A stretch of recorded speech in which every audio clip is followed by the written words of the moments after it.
Paramashivoham Om Nityananda Paramashivoham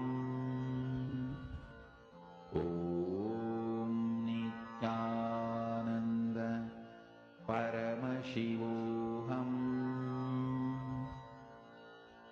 Om Nityananda Paramashivoham Om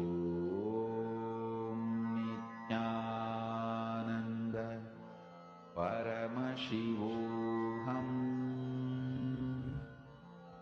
Om Nityananda Paramashivoham Om Nityananda Paramashivoham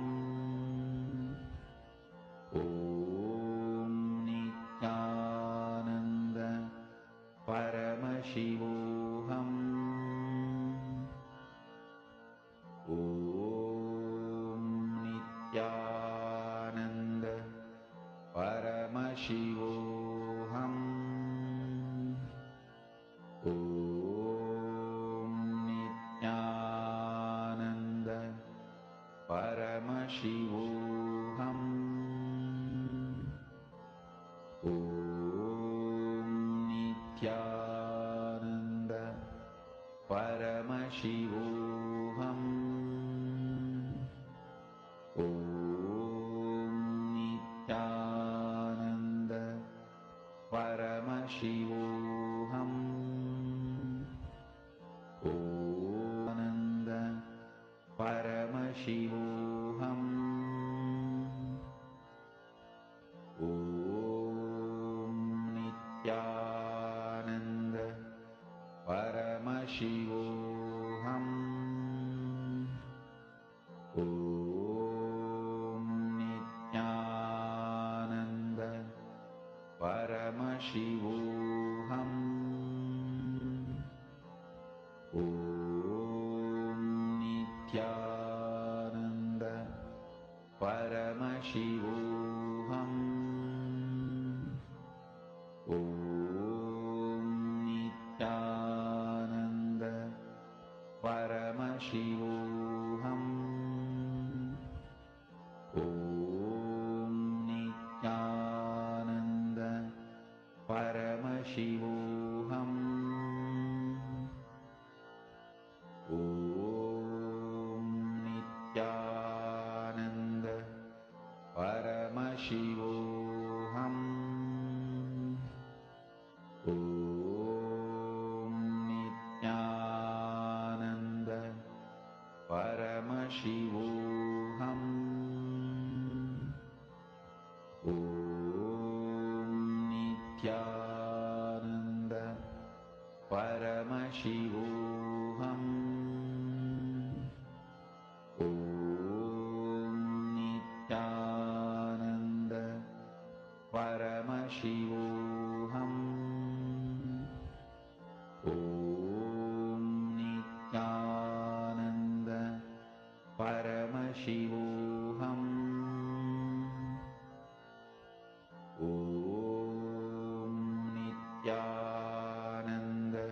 Paramashivoham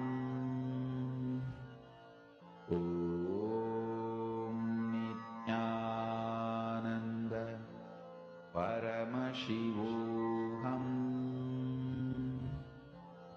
Om Nityananda Paramashivoham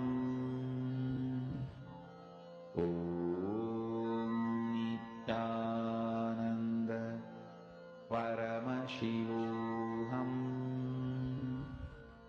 Om Nityananda Paramashivoham Om Nityananda Paramashivoham Om